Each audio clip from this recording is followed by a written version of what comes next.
Rekaman pasukan Ukraina menembaki posisi tentara Rusia dari atas pickup ramai beredar di Telegram pada Jumat 20 Januari 2023. Pasukan Kiev menembak menggunakan senapan mesin. Rentetan peluru dilepaskan ke posisi tentara Rusia. Dalam narasi unggahan disebutkan angkatan bersenjata Ukraina di atas dua truk pickup yang dipersenjatai dengan senapan mesin berat NSV UTES dan M2HB Browning menggempur tentara Rusia.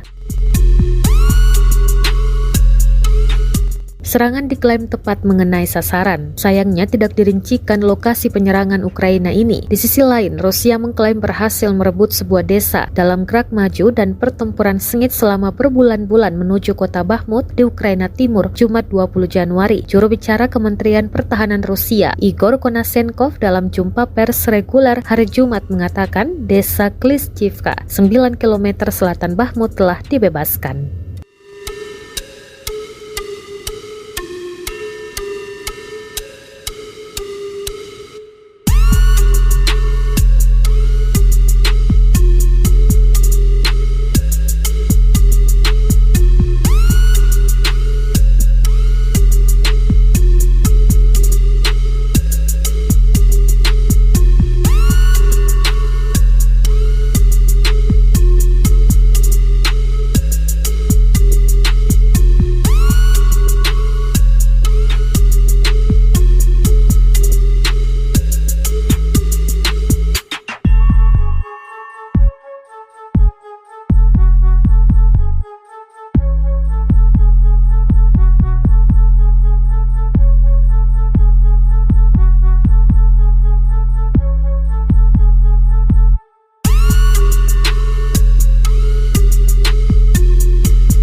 Terima kasih sudah nonton.